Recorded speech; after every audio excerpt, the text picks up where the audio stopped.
go start off a class. They're all set now. All right, let's get our dialogue started. So it is my pleasure to have Kim Ellis Hayes with us today. Hold on, I need to like not have my screen maximized. I can't make anything work properly here. It's doing too many things at the same time. All right, so I met Kim about a year ago at the AIAA Ascend conference. We were on a panel there together talking about some space related things and inclusivity in education and aviation and space. And she has a very unique perspective. She does work both in the United States, but also in Australia on education as well as policy and, technology. So I thought it'd be great to have her come in and talk to us.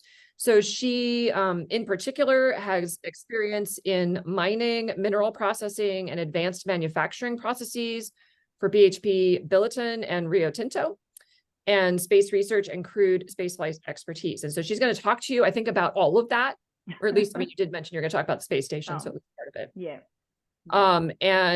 She was the first commercial astronaut candidate. So that's a cool point. You should throw that in there too. She does a lot of things. So she's a consultant, advisor, advocate for air and space, STEM, all of it. I'm going to stop talking and hand it over to you. And so everybody just gather up your questions and you can put them in the chat and we'll do questions at the end, or if Kim wants along the way. No worries. Well, thank you so much. I don't mind answering questions along the way because I think sometimes if we wait to the end, the question's kind of gone and it's not topical anymore. So I don't mind. If Amy, you want to be the person who makes an orderly process of that, that would be really fantastic. And then I'll try very much to keep this in the time frame. You'll learn from listening to me today that I'm absolutely passionate about this topic and everything that I've been doing. I've only been in the aerospace industry for, I guess, maybe 10 years, a little longer, but I've really made up for lost time coming across from mining and manufacturing. So I thought today what I'd do is just talk a little bit about some of the basic differences between the Australian and the US regulatory system for space activities, and talk a little bit about the Australian Space Agency, which is very different to NASA, the American Space Agency. So, and then towards the end of the talk, I'll talk about, actually getting a regulatory permit to send experiments to space, because that's kind of like the practice end of what people do in terms of regulation and law. It's all fine to have rules to ensure safe operation, but at some point there's the pointy end where you are actually enabling researchers to conduct research in space. And so that's kind of the short thing. So if that's enough for you and you need to go, I won't be upset, but by all means, I'm looking forward to your questions. So let me share my screen. Okay, so, all right. So in Australia, we do something at the beginning of every talk that we give called an acknowledgement of country. And this is where we acknowledge the Indigenous Australians who came before us. So I'm just going to do that now, and then I'll be able to proceed with my talk. So I'd like to respectfully acknowledge the Wurundjeri people of the Kulin Nation, who are the traditional owners of the land on which Swinburne's Australian campuses are located. I'd like to pay my respects to their elders, past, present, and emerging. So, overall, I thought I would talk about some of the things that I've been doing to give you a bit of a background as to why I'm doing all of the different programs, and then start talking about some of the regulatory stuff. So I have a law degree, a science degree, and a graduate diploma of legal practice. I'm admitted to the Supreme Court of New South Wales in Australia. I'm an academic lawyer, which means I don't work in any courts. I write about policy and regulation as it relates to the development of the space industry in both Australia and the United States, and they're my areas of specialisation.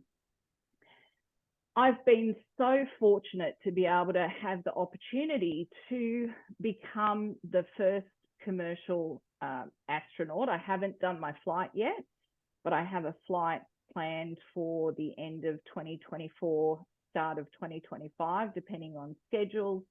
And I've completed training for suborbital flight. So it's not flight to the International Space Station, it's flight on a suborbital vehicle. Don't ask me which one because I'm not allowed to say. I do the compliance for experiments that we send from Swinburne University of Technology, where I work as the program manager for the undergraduate space technology program. I designed, had accredited and set up that entire program starting about 5 years ago, and we now have hundreds of students completing a minor in space technology and a co-major in space technology. I've just extended that program to include high school students in year 12, so I guess that's your seniors, and we also have an advanced minor so that our engineering students can actually complete research projects.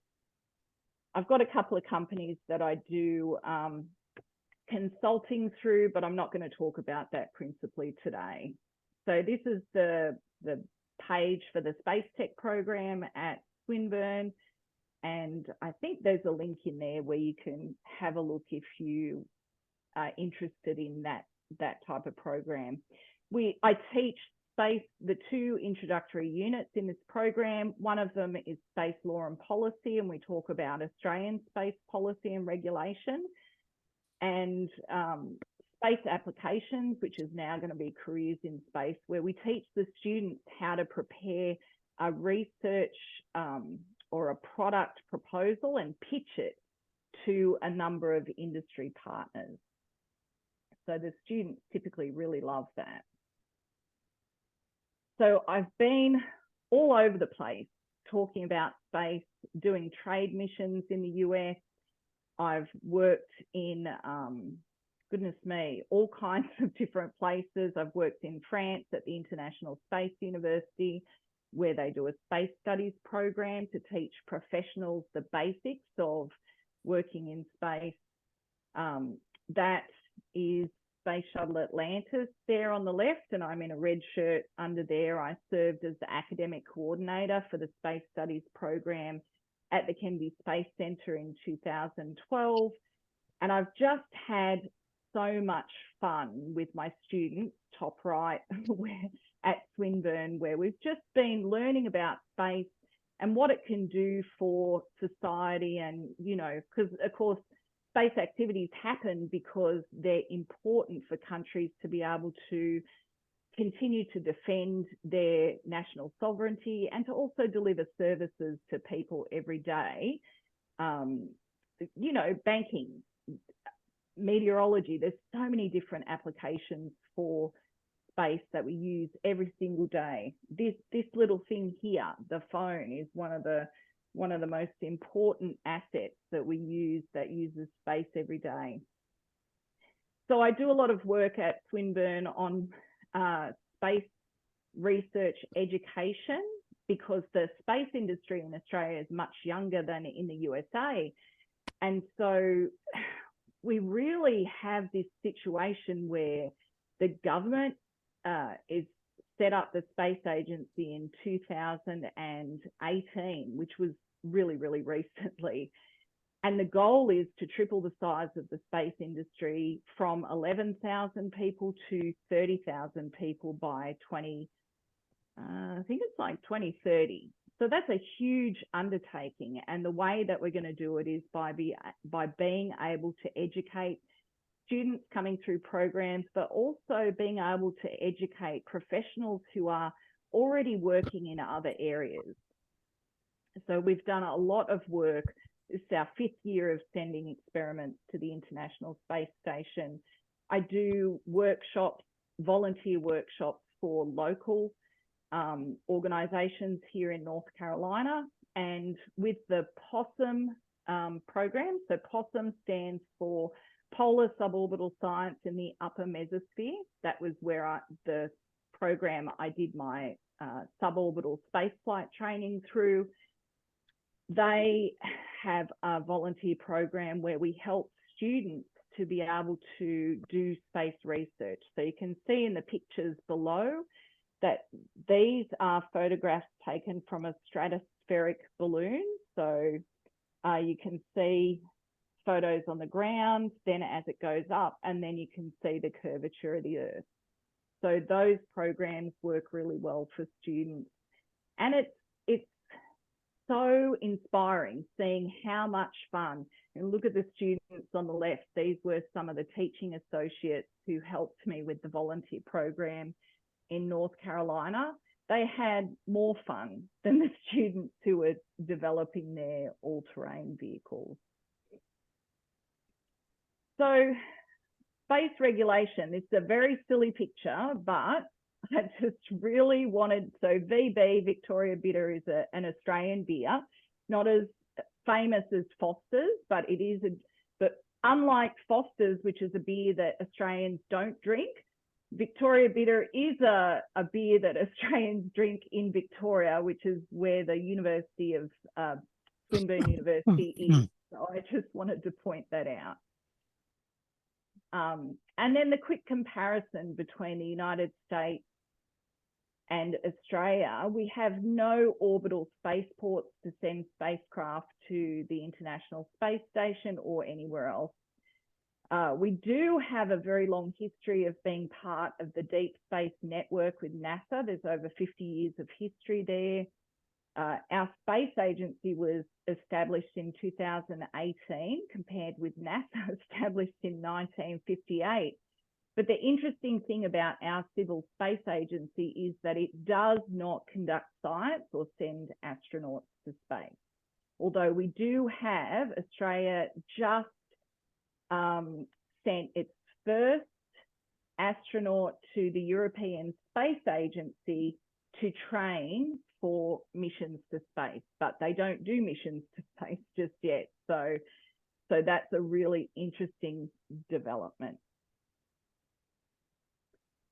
So I wanted to show the Australian Space Agency has this really cool little logo up in the left there that looks like Australia, but it's actually an Indigenous representation of the stars. And so the Space Agency took that view of really wanting to be inclusive in terms of making sure that our Indigenous heritage was included in setting up the agency. And you can see we have a mission which industry is setting up, where Australians have the opportunity to name the lunar rover. And so that'll be interesting to see how that comes out in the end.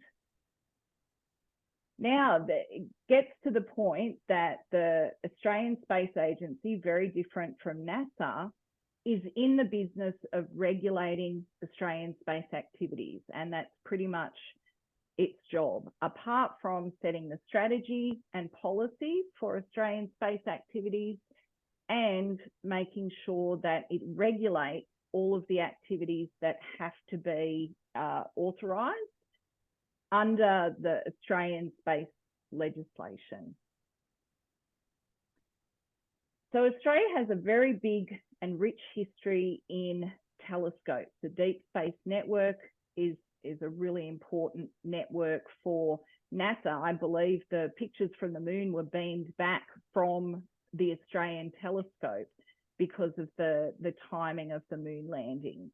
These antenna, the square kilometre array, is such an important part of Australia's geographical location, being on the other side of the earth, being a really important driver for our industry to make sure that we can continue to grow our very small industry right now, continue to partner with other countries around the world to make sure that we can provide services to support space missions into the future, and to make sure that we can grow our own capabilities in Australia to make sure that our industry can support itself into the future.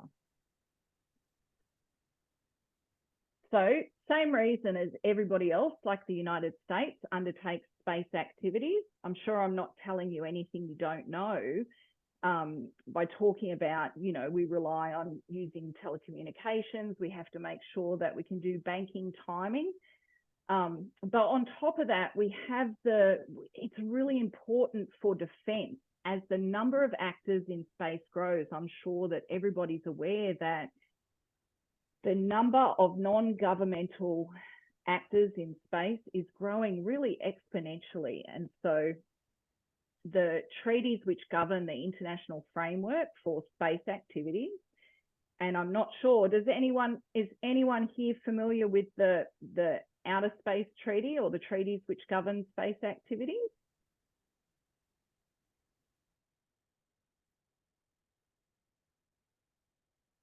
Cool. So every nation, so Australia and the USA, are signatories to those treaties. And so national legislation is the vehicle by which each one of those nations implements their obligations under the treaty. And so whatever the space applications are in everyday life, and we can see that technologies are developing so rapidly right now that regulation has to constantly be catching up to making sure that these technologies that we're using to launch materials into space, to launch experiments, to launch people, to operate on orbit, operate spacecraft, we have to make sure that our national legislation is keeping up. And I know that the United States just introduced a bill for the Space Act of 2023 to further regulate the activities that are happening in the US and for experiments and on orbit. So that's it there, the Commercial Space Act. And so this is really interesting because as technology develops, like I was saying, and we move forwards to a situation where we have a lot more non-governmental space activities occurring, the treaties really did apply to governmental entities. When they were written in the 1950s, 60s and 70s, they really were talking about governments conducting space activities because honestly, no one else really could afford to do it then. Governments were the only organizations that had the ability to do that. But now that we have commercial entities who are able to develop things like the Starship that SpaceX has just done an experimental flight for, now we have those different types of entities who are driving technology development. There's this real need to well, I don't know. I'm a lawyer, and so I'm totally against, it's going to sound funny, totally against regulation. I think there are too many rules already, and there just seems to be this proliferation of rules. But underlying all of this is the idea that we need to operate safely. We need to make sure that everybody has access to, well, and equitable access to activities in space, and that we're not creating a bigger environment of debris which is going to inhibit any further development of commercial activities for space. So, and that brings me to that idea is that space is really seen as a resource by most nations, by the US, by Australia, and this principle of freedom of use is so important. And so while we have these regulations, which are the national regulations to make sure that we're conducting activities safely, it's really important to not forget that access to space is just critical for making sure that our economies continue to grow and continue to thrive. And so new national legislation which limits the amount of debris being produced, and we've seen that as these technologies have been continuing to be developed, we've seen that the time that you're allowed to have a satellite on orbit has been reduced to you have to deorbit your satellite within 5 years of its end of life now, whereas before that number was 25. That's a US rule. In Australia, the regulations specify that you have to have an orbital debris plan, and I believe the same is for the US, to actually launch anything to space. And this is incredibly critical to make sure that new entrants to the industry are going to have the same type of access to space as companies do now. So I'm not going to go through these, but it's worthwhile putting these up simply because these principles haven't changed in such a long time. It's so important to make sure that I've talked about access to space, but it's also important to make sure that we can protect our nations. And Australia and the US are allies, and there are countries that are operating in space whose sole purpose is to deny access for other countries who are operating in space. And so national security is incredibly important. And what we're finding now with space policy and regulation is that defence has become a critical part of space operations as we move forward. With the establishment of the Space Force in the US, the Australian government established Space Command, I think it was 2022, to do pretty much the same thing, to ensure national security, to make sure that all of our branches of government who operate assets in space that are important to national security have what they need. And so those defence budgets are far larger than the civil budgets that we have for other activities. And that's important to know if you're a commercial entity trying to develop a new product. Finding the money to develop and grants to develop are critically important to making sure that you can move your technology forwards. And so it's a really important part of policy and economy, is making sure that you have a look at what exactly is it that I'm trying to achieve in this commercial business, and how can this benefit my nation, be it Australia or the USA. So I guess this slide's in here because we have, these regulations, national regulations to actually send things to space. But right now, there's nothing to regulate how they operate on orbit. And so this is a really big developing area that will just continue to bloom into the future. So it'll be interesting to see where that new bill, the Space Act of 2023, is going to, because the FAA, the Office of Space Commerce, has experimental permits for all kinds of different activities in the United States right now. So Starship had an experimental permit to conduct the tests that they tested.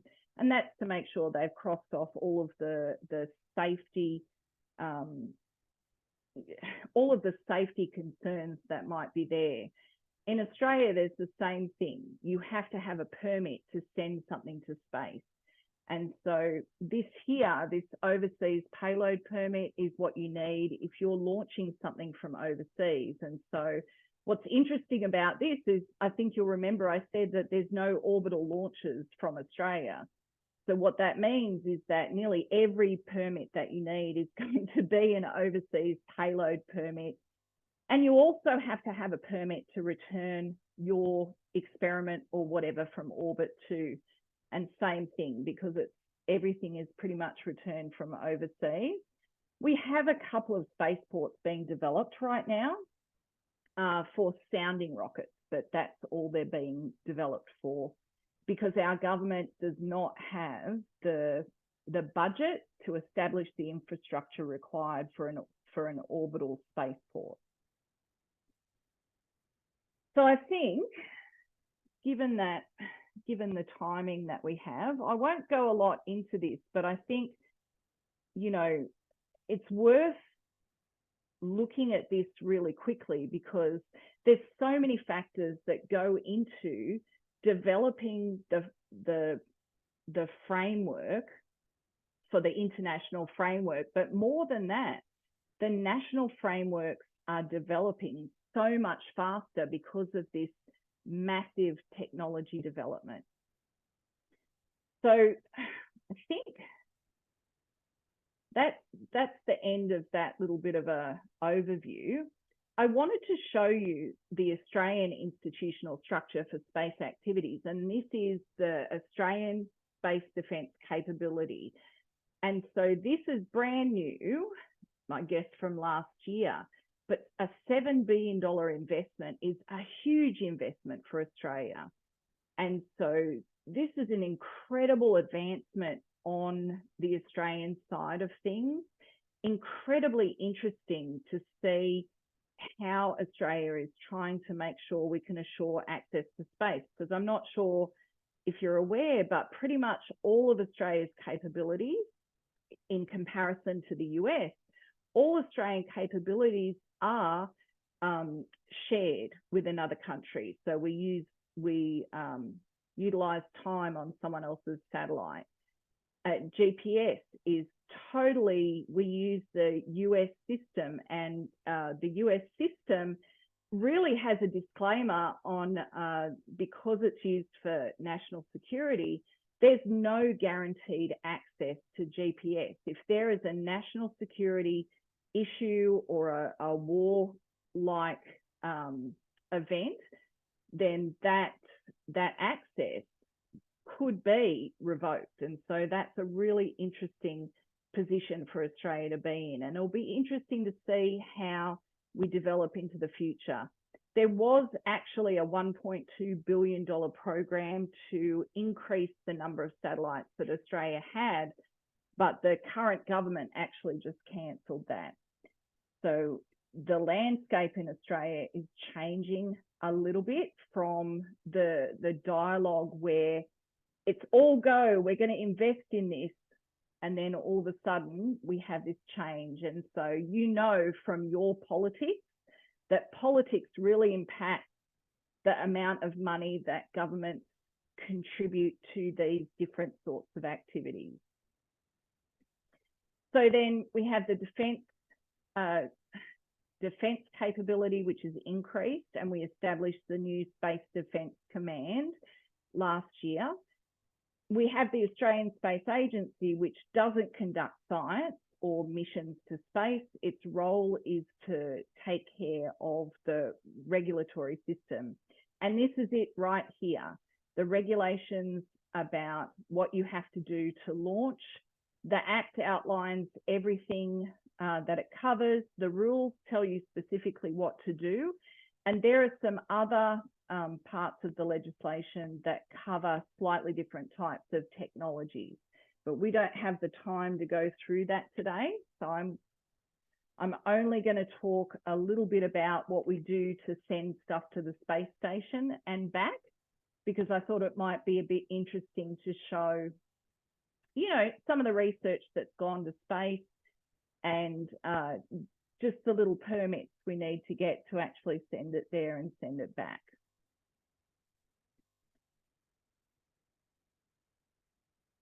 hang on.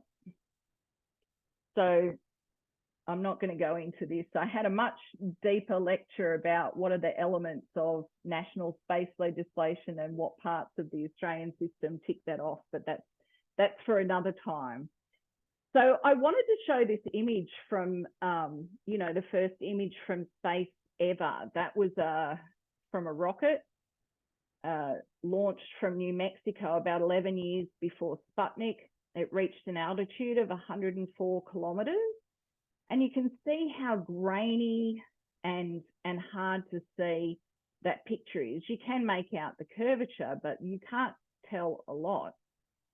Compare that with today, we have this sort of satellite imagery, which can show really clearly different sorts of features on the ground.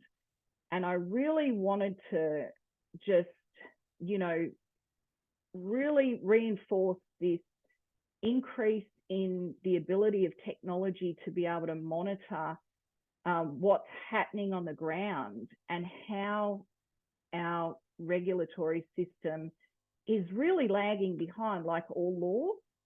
But this really reinforces how important it is to continually be looking at the technology and how technologies from other countries can affect what we're doing in Australia and the US. In particular, what I said about other countries on orbit who are seeking to deny access to space because they know how critical it is for society to be able to do this. This is, it's an amazing picture of a satellite on orbit. And so this is such you can see this technology, if pictures of satellites on orbit can be taken, what's the next step? And so we have to make sure that we protect our national security within our regulations that we use. And so I know that the US is an incredible leader in that area, and Australia is really catching up and following the US's lead in so many different ways, including this. So this is the last part, the Australian space regulations in practice. That's a picture of the Cygnus spacecraft. It launches on an Antares rocket, usually from Wallops Island, NASA Wallops. And this is NG-19, mission NG-19, and our experiment that we launched to the space station is inside that spacecraft. So we were so pleased to be able to grab these, that these photos were available for us to be able to show the students, look, this is what's happening to your research. We prepare our research experiments in Australia. The students prepare them. They design them. They prepare them, and then they're sent to the US to be put on board a spacecraft and then launched to the space station. And you can see the Canadarm there grappling the Cygnus vehicle, ready to bring it towards the space station. And the astronauts then unpack the experiments from the vehicle. So we've sent 5 different experiments to the space station now, and these are 3 of those experiments. You can see the experimental setup that the students have had every time, and we love it because it shows the students how to work in teams, shows them that they can design different experiments to send to space. And we're learning a lot as a team too. The first experiment there, it failed, the pump got stuck. The second one, the teeth in space, we sent teeth to space. We didn't have a conclusive result, but that worked. The third one, it didn't grow in space, so it failed. But we sent yogurt to space and grew yogurt in space, and that worked. And then we've just returned some microgreens from space, which the students grew in different substrates. And so that's the picture on the left down there, the sprouts that actually grew on the space station. So the students just love looking at all these programs, and it's just wonderful to be able to facilitate this for students to be able to send research to space. So I use so this is a copy of the overseas payload permit that we received to send the experiment just this year. And I actually use the form preparation as an assessment item for the students in my class in semester 1. So my students in semester 1 prepare the overseas payload permit. They never have to do the return authorization, but they learn how to prepare this. Of course, we don't submit their stuff to the Australian Space Agency, but it's a really good way to show the students, you know, the experiment through to the regulatory part of sending stuff to space. So part of the regulation, as well as the form for the overseas payload permit and return authorization, is that we have to do an orbital debris assessment. We have to have a mitigation strategy. We also have to have an operation of payload declaration form, which literally is just us telling them that we don't have a nuclear payload on board. And so that's a really interesting part of Australia implementing its obligations under the Outer Space Treaty to make sure that no weapons of mass destruction go to orbit. But it's just really funny how we have to send that as well. And of course, we have to have our US launch license for the provider who's launching the spacecraft. So it used to be Northrop Grumman who would launch the Antares, the Cygnus aboard the Antares rocket. Now we're using SpaceX Crew Dragon, and so we need their launch license to be able to send the material. And this picture is just how the launch vehicle's packed full of stuff to send to the ISS. This is really, the space station is, you know, an orbiting lab, as you know, above the Earth. And so it's very, very busy. You can see here, Cygnus had arrived, and the Crew 6 Dragon was the vehicle that brought back our experiment. But here we have Crew 7 has arrived here after Crew 6. Well, Crew 7 arrives and then Crew 6 leaves.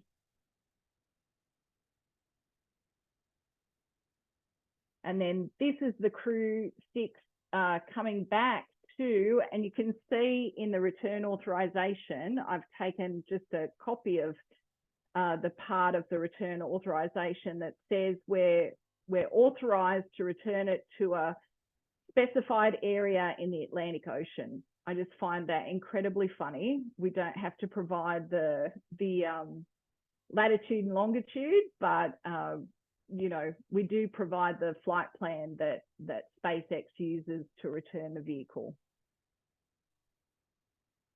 And so everyone knows astronauts are there conducting research on the space station, but there is so much more science going on at the space station, both with astronaut engagement with the samples and also just samples that are sent to the space station and sit aboard for a month and then are sent back. And you can learn so much from what happens in microgravity while they're aboard the space station. But it's just such a privilege to be able to facilitate this research through regulation and law. And so that's it. If you have questions, I'm happy to answer. I'm happy to chat. Good. I kept it under the time. I wanted to make sure I didn't go over. So let me just. So we have one question right now. So from your perspective, what are some of the lessons that have been learned in starting up the Australian Space Office? Yeah, so it's been difficult, I think, for the agency to gauge how much support the industry needs. So it's such a small industry that a lot of the work that they did in the beginning was actually just surveying all of the businesses and organisations who were involved in the space industry in any way. And so that helped them to work out, okay, what kinds of capabilities do we have in Australia, and what do we need to be able to continue to produce the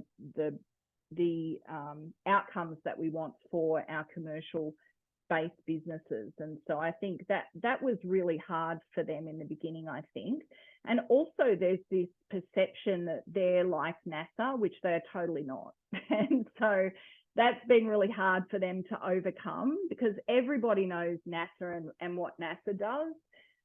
So I think that as Australia continues to grow and develop, because of course the other side of this is that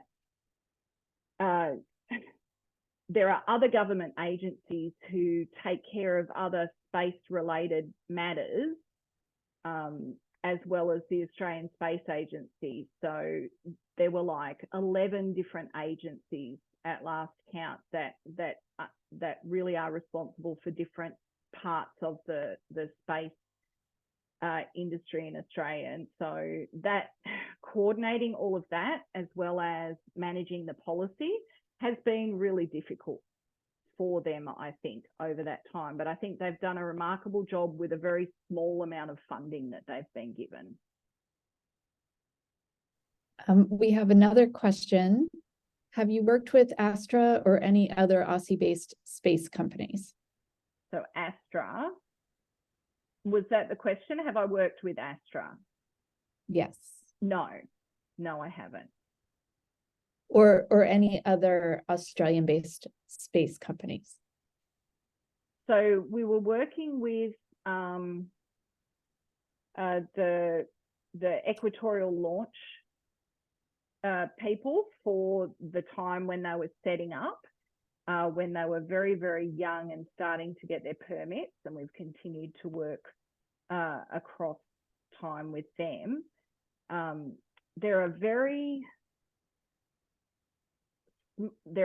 few companies that have the capability of being able to partner with a university to work on any of these different programs, because it takes time and, you know, investment for companies to be able to do that. So we've done our best to help industry to find students to intern and to develop. And our Space and Technology Institute has a range of different partners that they've worked with to help develop some new programs for the students, but there's probably too many to mention.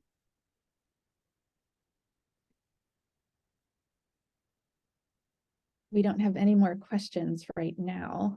Okay. Actually, I have one on the space debris questions that you have to fill out. Was that where you were saying you just have to kind of say that it's not kind of a weapon, or is there something more specific that they're looking for with the students? Yeah. So you really have to show that you've given some thought to whether the method that you're using. So for us, we're utilising a launch provider to send our experiment to space. And we have to give some idea about, okay, well, do they have a orbital debris policy? How are they addressing that? And so it's really about showing that you've given it some thought. And, you know, did we choose one company that has that contributes less debris than another? Is kind of, they're trying to get us to think about those sorts of things, as well as, you know, what are you actually doing?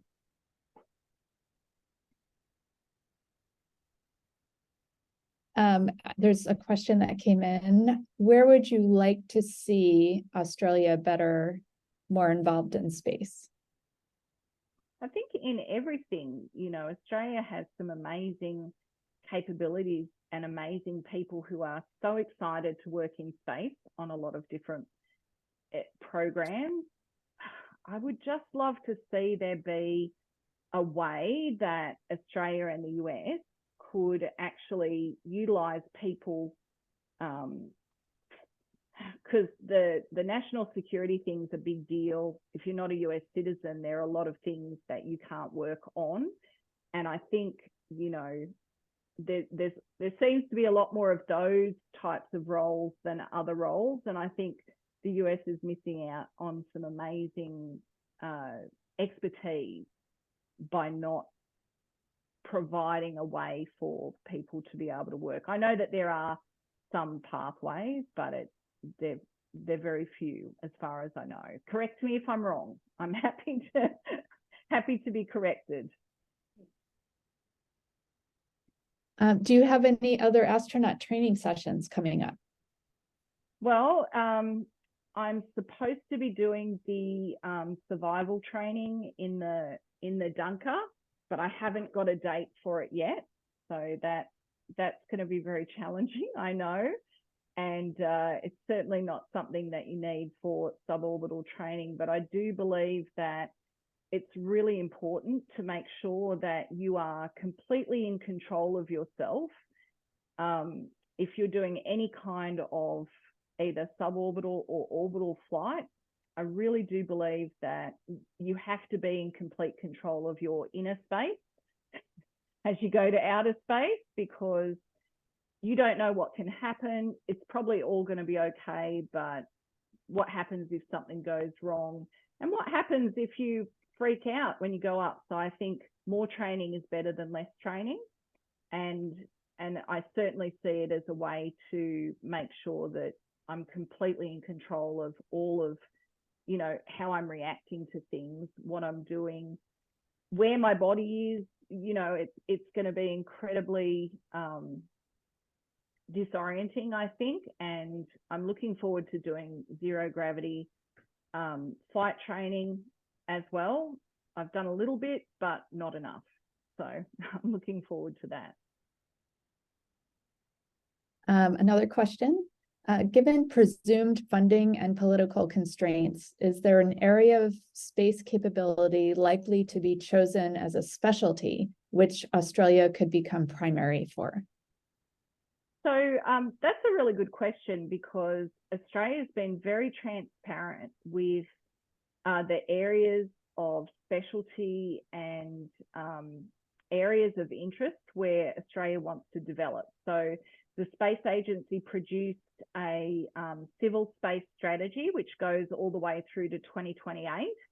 And there are 7 different areas. And within those 7 areas, they have roadmaps for exactly how they want to develop those different areas. If anyone's interested in the links to those pages, I'm happy to share it, because they are incredibly detailed and they outline exactly where Australia is going. All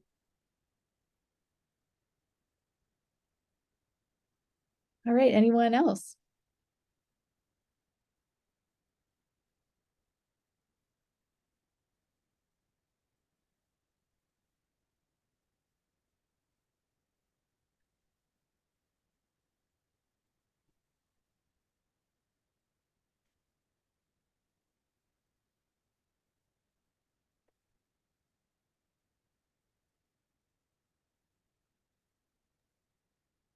Okay, well, let me stop sharing my screen. I put you all to sleep.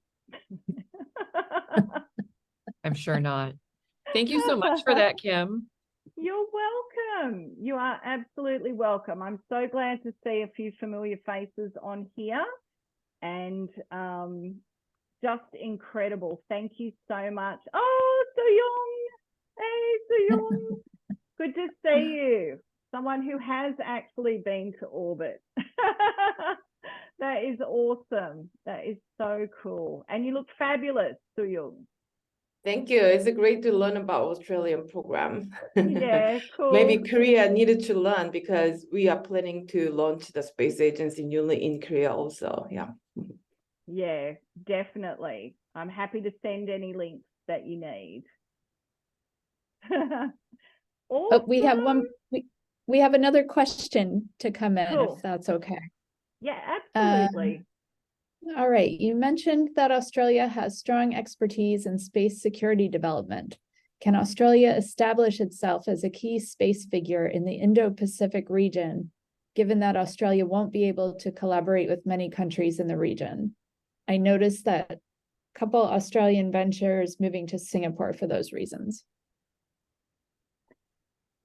I think that the Australian government moving towards establishing a space defence command is going to change the way that they approach things in the region. What that looks like exactly, I'm not sure.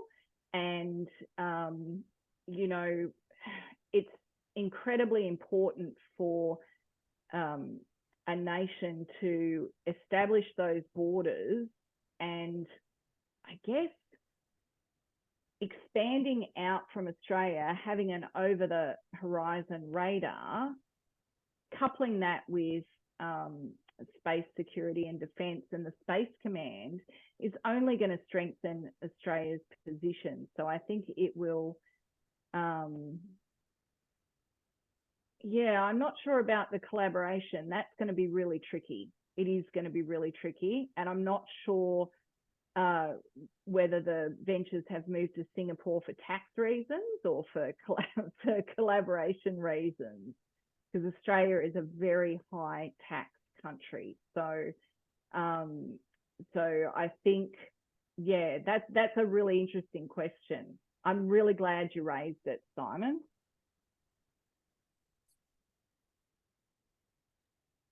All right, can I just like chip in a little bit? I just want to give a little more context on that. So yeah, I'm from the creative destruction lab. So I'm managing a couple of the ventures. I'm interacting with a couple Australian ventures as well. So, security is definitely correlated with, I would say, all data, the space data interaction has somewhat, the security component in it. I think that's why a lot of Australian ventures finding a customers, especially like government customers in the Pacific regions, it's very challenging for them. I think that is the reason why they're moving to Singapore.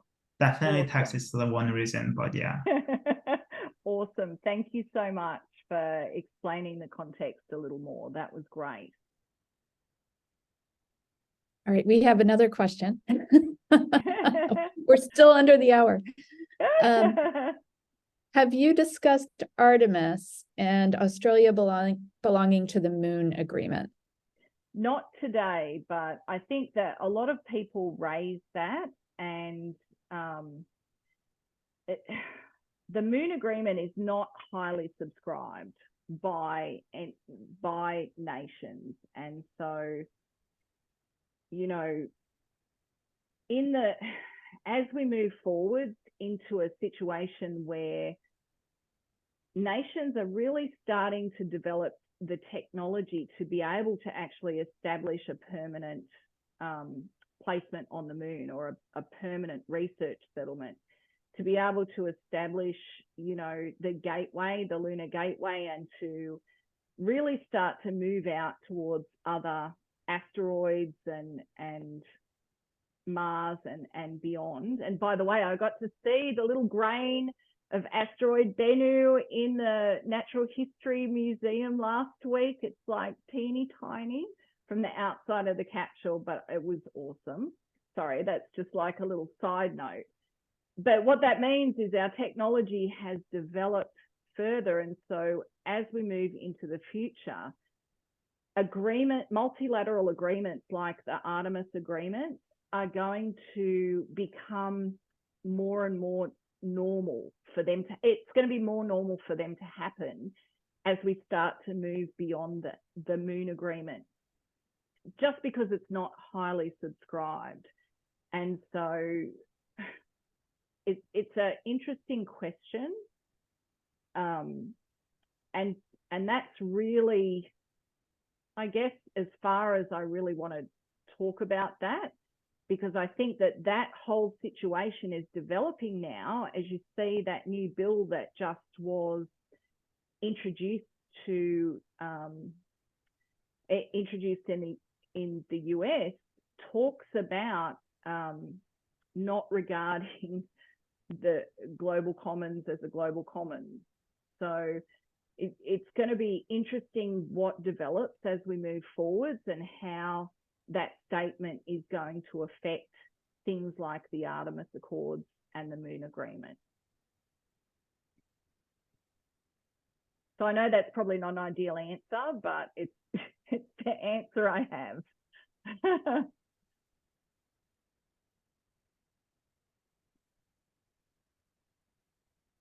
Look at that, 2 minutes to the hour.